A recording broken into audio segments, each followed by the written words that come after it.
පළවෙනි එක. එක වැඩක්වත් හරියට කරගන්න බැරි කට්ටිය. දෙවෙනි ප්‍රශ්නේ තමයි ඇයි මට ඒ වැඩේ මග ඇරුනේ කියලා හිතන කට්ටිය. තුන්වෙනි කාණ්ඩය ඇයි මම වැඩක් කරද්දි වෙන වෙන දේවල් මගේ ඔළුවට එන්නේ. 4 එක දිගට අකණ්ඩව වැඩ කරන්න බැරි කට්ටිය ඇති. කල්පනා කරලා බලන්න. පස්වෙනි කාණ්ඩය චුට්ටක් පාඩම් කරත් මගේ අම්මෝ මේක නිකන් ගොඩක් වගේ හිතෙනවනේ. සයිකොලොජිකල් නොලෙජ් එක වර්ධනය කරන්න කියන දෙයක් සහ වැඩ කරන්න අවශ්‍ය පසුබිම සකස් කරන්න කියන දෙයක් ආගන්න. පළවෙනි එක.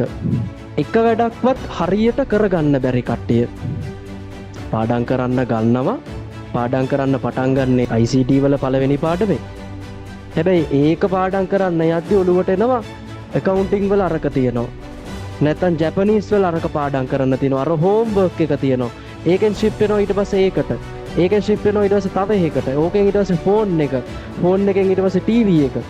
ඔහොම එක වැඩක්වත් හරියට ඉවර කරගන්න බැරි කට්ටිය අනිවාර්යෙන් මෙතන ඇති. දෙවෙනි ප්‍රශ්නේ තමයි ඇයි මට ඒ වැඩේ මග ඇරුනේ කියලා හිතන කට්ටිය. අවශ්‍යතාවයක් තියෙන වැඩක් තියෙද්දි අනවශ්‍ය වැඩකට ඔයාගේ වෙලාව ගියපු එක. තුන්වෙනි කාණ්ඩය ඇයි මම වැඩක් කරද්දි වෙන වෙන දේවල් මගේ ඔළුවට එන්නේ. පාඩම් කරන්න යද්දි ඔළුවට එන්නේ හැම වෙලේම ෆෝන් එකේ ඒ අරය මැසේජ් එකක් දාලත් දන්නේ. අරු මොකක්ද දන්නේ ස්ටේටස් එකට දාලා තියෙන්නේ. මම දාපු කමෙන්ට් එකට රිප්ලයි එකක් ඇවිල්ලත් දන්නේ. ඔන්න ඔය වගේ අර වෙන වැඩක් කරද්දි වෙන වැඩ ගැන හිතන කට්ටිය ඇති. 4 දවසක් දෙකක් හොඳට වැඩ කරනවා.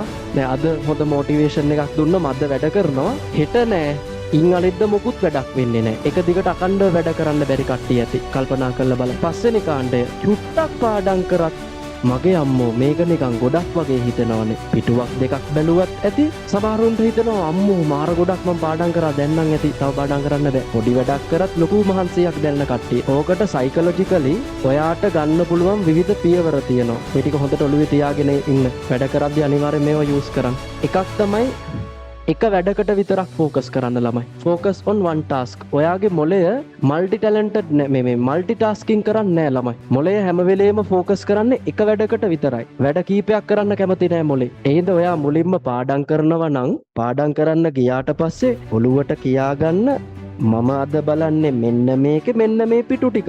මේ වෙලාව ඇතුළත මම බලනවා. ඔයා වාගේ හිතට ටාගට් එකක් දී ගන්න. ඒ ටාගට් එක දෙද්දි ස්ටාර්ටින් පොයින්ට් එකක් තියාගන්න, එන්ඩින් පොයින්ට් එකක් තියාගන්න, ටාගට් එකක් තියාගන්න. උදාහරණයකට මේ විනාඩි 20 ඇතුළත මම පිටු 4ක් බලනවා. මේ විනාඩි 20 ඇතුළත මම මේ ගණන් දෙක හදනවා. අන්න එහෙම ටාගට් එකක් තියාගන්න. එතකොට ඔයාට වැඩක් කරන්න ගත්තට පස්සේ වෙන වැඩක් ගැන හිතෙන්නේ නැහැ ළමයි. අදාළ වැඩේ කරන්න ඔයාගේ හිත යොමු වෙනවා. එකක් තමයි ඔයාගේ ඔළුවේ තියෙන ටයිම් බවුන්ඩරි එකක්. මේ විනාඩි 20 ඇතුළත මම මේක කරන්න ඕන. අනිත් එක තමයි ඔයාගේ ඔළුව ෆෝකස් වෙනවා එක වැඩකට. එහෙනම් අනිත් වැඩ ගැන හිතෙන්නේ නැහැ. එහෙනම් හැම වෙලේම එක වෙලාවකදී එක වැඩක් ෆෝකස් කරන්න. ඕකට තමයි මම ප්ලෑන් එක හැදෙව්වේ. ප්ලෑන් එක හදපු කට්ටිය, ප්ලෑන් එක දැන් වැඩ කරපු කට්ටිය තේරෙනවා ඇති කලින්ට සාපේක්ෂව මම හරියට වැඩක් කරනවා කියලා. කල්පනා කරලා බලන්න. ප්ලෑන් එකට පාඩම් කරපු කට්ටියට මම මේ කියන දේ තේරෙනවා ඇති. ඊගාවට දෙවෙනි එක 2 minute rule එක යූස් කරන්න. පළවෙනි එක තමයි focus on one task. එක වැඩකට focus කරන්න. දෙවෙනි එක තමයි 2 minute rule එක පාවිච්චි කරන්න. 2 minute rule කියලා කියන්නේ වැඩ කරන්න ගන්න කලින් විනාඩි දෙකක චූටි චූටි ටාගට් තියාගන්න. චූටි චූටි ටාගට්ස්.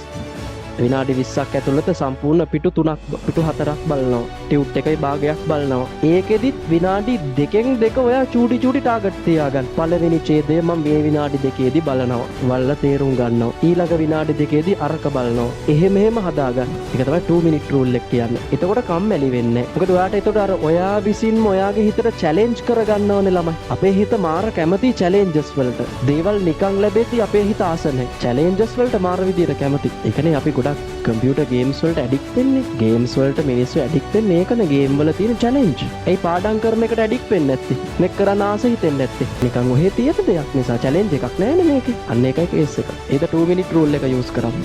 අනිත් කේස් එක.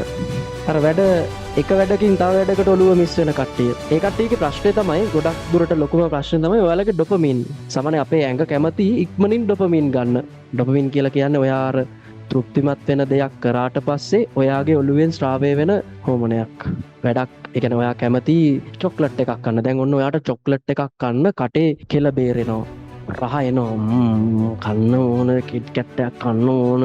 ඒ ඩොපමින් වලට ඔයාට දැන් ආසාවර යනවා. ඔයා ඊට පස්සේ චොක්ලට් එක කනවනේ. අන්න කනවත් එක්කම ඔයාගේ හිතේ තෘප්තිමත්කමක් ලැබෙනවා. ඒ තෘප්තිමත්කම ලැබෙන්නේ ඩොපමින් ස්‍රාවය වෙලා. ඒකනේ මිනිස්සු ඔය මත්ද්‍රව්‍ය සිගරට් වලට ඇබ්බැහි වෙන්නේ.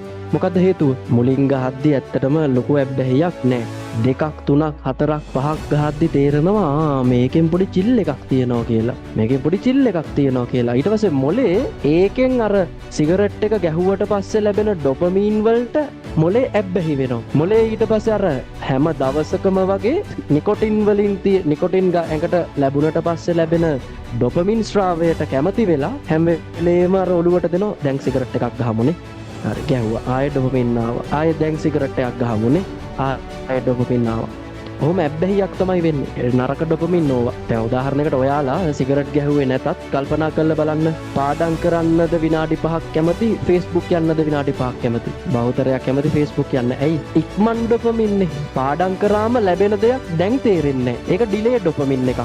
අරක ෆාස්ට් ඩොපමින් එකක්. Facebook එකට ගියපු ගමන් අන්න කමෙන්ට් දාලා තියෙනවා. අන්න මෙයා රිප්ලයි කරලා තියෙනවා. අන්න මෙයා පෝස්ට් එකක් දාලා තියෙනවා. ඒක දැක්කම අර ඩොපමින් එක එන ඔළුවට තෘප්තිය. පාඩම් කරාම මුකුත් නැහැ. ඩිලේ ඩොපමින් එකක් තියෙන්නේ. පාඩම් කරාම අර වැඩේ සම්පූර්ණයෙන්ම එක්සෑම් එක ඉවර වුණාට පස්සේනේ ළමයි ඩොපමින් එක ලැබෙන්නේ. පාඩම් කරලා ඉවර වුණත් ඩොපමින් හරියට ලැබෙන්නේ නැහැ. නේද? අපේ අර ඇඟ කැමති ෆාස්ට් ඩොපමින් වලට. ඒක නැති කරගන්න ඔයාට හොඳ ක්‍රමයක් තියෙනවා. ඒ තමයි ඔයා රිවෝඩින් සිස්ටම් එකක් පාවිච්චි කරන්නේ. මේක නම් එදා අර ප්ලෑනින් සෙෂන් එක දවසෙත් කිව්වා. ඒ කියන්නේ පාඩම් කරන්න පටන් ගන්න කලින් ඔයා විනාඩි 20ක ටාගට් එකක් දුන්නනේ. ඔයා ඒ විනාඩි 20 ටාගට් එකෙන් පස්සේ කරන දෙයක් ගැන පස්සේ විනාඩි 5ක් වගේ කරන පොඩි දෙයකට ටාගට් එකක් දෙන්න. ඒ කියන්නේ විනාඩි 20කින් මම පාඩම් කරලා ඉවරුනාම විනාඩි 5ක් මට ෆෝන් එක බලන්න මට ඉඩ දෙනවා. YouTube එකේ සින්දුවක් අහන්න මං ඉඩ දෙනවා. හැබැයි මේ විනාඩි 20 මම පාඩම් කරනවා. අන්න ඔයා ඔයාගේ ඩොපමින් ෂෙඩියුල් කරගත්තා. දැන් එතකොට මොකද්ද වෙන්නේ? වැඩෙත් සිද්ධ වෙනවා, හිතත් සතුටු වෙනවා. නැත්තම් ඔයා ෆෝන් එක විතරක් ගහන්න ගත්තොත් ඕක විතරයි. මැසේජ් එකක් බලනවා කියලා ගන්න ෆෝන් එක. හැබැයි විනාඩි 30ක් විතර යනවා. ඊට පස්සේ මැසේජ් එක බලලා ස්ටේටස් උත් බලලා ඊට පස්සේ Instagram ගිහිල්ලා Facebook ගිහිල්ලා YouTube එකෙත් මොනවා හරි බලලා ඊට පස්සේ තමයි හිතෙන්නේ අම්මට සරි මේ මැසේජ් එකක් බලන්න ගත්ත ෆෝන් එකනේ මේ විනාඩි 30ක් ගිහිල්ලා තියෙන්නේ කියලා. කල්පනා කරලා බලන්න නැද්ද කියලා. ඒද රිවෝඩින් සිස්ටම් එකක් පාවිච්චි කරන්න පාඩම් කරන්න. එක්කෝ විනාඩි 5ක් ෆෝන් එක බලනවා මේ විනාඩි 20 පාඩම් කරලා. නැත්තම් විනාඩි 5යි පාඩම් කරපු ප්‍රමාණයට වඩා වැඩිපුර ප්‍රතිශතයක් ෆෝන් බලන්න දෙන්න එපා. දැන් විනාඩි 20ක් ෆෝන් බලලා පැයක් විනාඩි 20ක් පාඩම් කරලා පැයක් ෆෝන් බලන්න එපා. හොඳේ. පළදායි නෑ. එතකොට ඔයාගේ මොලේ ඇබ්බැහි වෙනවා අර රිවෝඩින් සිස්ටම් එකකට වැඩ කරන්න. එතකොට ඉබේටම ඔයාටත් අර ඔයාගේ වැඩ ටික සිද්ධ වෙනවා ළමයි. ඔයා ඔයාගේ මොලේ රවට්ටනවා. ඔයා ඔයාගේ මොලේ රවට්ටන එක වෙන්නේ. දැන් මේක කිව්වට පස්සේ ඔයා රවට්ටන එකක් නෑ. එහෙමත් කේස් තියෙනවා. හැබැයි කරන්න මේක හරි ලස්සන මෙතඩ් එකක් රිවෝඩින් සිස්ටම් එක. ඒක ඊගාවට ඔයා ඔයාගේ හැබිට්ස් වෙනස් කරන්න පුරුදු. ඒ කියන්නේ ඔයා ඔයාව ඩිෆයින් කරගන්න. ඒ කියන්නේ දැන් උදාහරණයකට ඔයා හිතනවා මම අද පාඩම් කරනවා. ඔක මෙතන ඉන්න හැමෝම හිතනවා මම අද පාඩම් කරනවා. එහෙම හිතන්නේ නැතුව ඔයා ඔයාගේ හිතට දෙන්න මම හැමදාම පාඩම් කරන කෙනෙක්. මම අද පාඩම් කරනවා කියන එකයි මම හැමදාම පාඩම් කරන කෙනෙක් කියන එක අතර වෙනස මොකක්ද? අරයා හැමදාම කරන කෙනෙක්. ඒ කියන්නේ ඔයා ඔයාට ඔයාගේ හිතට කියා ගන්නවා මම පාඩම් කරන කෙනෙක් මම වැඩ කරන කෙනෙක්. අන්න එහෙම ඔයා ඔයාගේ හැබිට්ස් රීසෙට් කරාම ඔයාට වැඩක් කරන්න හිත දෙනවා ළමයි. ඒක හැබිට් රීසෙට් කියලා අපි කියන්නේ. හැබිට් රීසෙට් එකක් කරන්න. ඊට පස්සේ ඔය අන්තිමටම මම කිව්වේ චූටි වැඩක් කරාම ගොඩක් අමාරුවක් දැනෙන කට්ටිය පිටුවක් දෙකක් පාඩම් කරාම මේ ඇති අම්මෝ තව නම් බෑ මේ ඇති පාඩම් කරා. එහෙම හිතන කට්ටිය ඉන්නවනේ. ඒ කට්ටියට කරන්න පුළුවන් හොඳම දේ තමයි වැඩක් කරන්න කලින් පෙර සූදානම් වෙන්න. පෙර සූදානම අර මං කලින් කිව්වා වගේ ප්ලෑන් එකක් හදාගෙන ෂෙඩියුල් එකක් හදාගෙන හරිද වැඩේ කරන්න ගද්දී සූදානම් වෙන්න. අවශ්‍ය දේවල් ටික ළඟට ගන්න. හොය යන්න එපා. පාඩම් කරන්න කලින් අවශ්‍ය දේවල් ළඟට ගන්න. එක්ක දැන් ඔයා ගානක් හදනවා නම් ඔයාට කැල්ලක ඕන නම් ළඟින් තියාගන්න. පෑනයි අඩි රූලයි ඕන නම් ඒක ළඟින් තියාගන්න. කටුකොල ඕන නම් ඉක්මනට ඒකත් ළඟින් තියාගන්න. ගාන හදන්න අවශ්‍ය හැම දෙයක්ම ළඟින් තියාගෙන ඊට පස්සේ ඒ වැඩේ කරන්න. එතකොට අර කම්මැලි හිතෙන්නේ නැහැ. දැන් ඔය කම්මැලි හිතෙන්නේ වැඩක් චුට්ටක් කරාම වෙන වැඩක් තියෙන නිසානේ. ඊගාවට වෙන වැඩක් කරන්න යන නිසානේ. හැබැයි ඔයා පෙර සූදානම් වෙලා හිතේ ටාගට් එකක් තියාගෙන වැඩ කරොත්, ඒ කියන්නේ චූටි ටාගට් එකක් හොඳ මේ අල්ටිමේට් ගෝල් එකයි චූටි ටාගට්ස් උයි කියන්නේ දෙකක්. අල්ටිමේට් ගෝල් එක කියන්නේ එක්කෝ A level රෑන්ක් එකක් දාන්න එක, A එකක් දාන්න එක, A3ක් දාන්න එක, ඩිස්ට්‍රික්ට් රෑන්ක් එකක් දාන්න එක, අයිලන්ඩ් රෑන්ක් එකක් දාන්න එක. ඒක අල්ටිමේට් ගෝල් එක. දැන් ඔයා පාඩම් කරද්දී අර චූටි ගෝල්ස් සෙට් කරනවානේ. හරි මම YouTube එකේ දැක්ක මේ ඔයාලත් දැකලා ඇති සමහරක් විට මේ අයිස් බකට් එකක අයිස් දාලා තියෙනවා. බකට් එක. මේක ඇතුළට දානවා කොකාකෝලා ටින් එකක්. දැන් මේ මිනිස්සයා පාඩම් කරනවා මේ අයිස් ටික දිය වෙනකම් අයිස් ටික වතුර වෙනකම් පාඩම් කරනවා කියලා මෙයාගේ ඔළුවට දා ගන්නවා. ඒක රිවෝඩින් සිස්ටම් එක. අන්න ඊට පස්සේ අයිස් ටික දිය වුණාට පස්සේ අන්න දැන් රිවෝඩ් එක යා අරගන්නවා. ඔය වගේ මොකක් හරි රිවෝඩින් සිස්ටම් එකක් යූස් කරන්න. ඒ වගේම පෙර සූදානම් වෙන්න. මෙන්න මේ ටික කරොත් ළමයි ඔයාගේ ඔය තියෙන ඇගේ නරක ඩොපමින් අයින් කරලා වැඩ කරන්නේ නැති කෙනෙක්ට උනත් වැඩක් කරන්න පුළුවන්. පැහැදිලිද? වැඩක් කරන්නේ නැති කෙනෙක්ට උනත් වැඩක් කරන්න පුළුවන්. හරි. වැඩි කොළුවේ තියාගන්න. හරි. ફોකස් කරන්න එක වැඩකට 2 minute rule එක අනුගමනය කරන්න, රිවෝඩින් සිස්ටම් එකක් පාවිච්චි කරන්න, හැබිට් ටික රීසෙට් කරන්න, වැඩ කරන්න කලින් සූදානම් වෙන්න. මේවා කරාම ළමයි අර වැඩක් බාගෙට කරන්න නැතුව වැඩක් ඉවර වෙනකම් කරන්න පුළුවන්. පැහැදිලිද?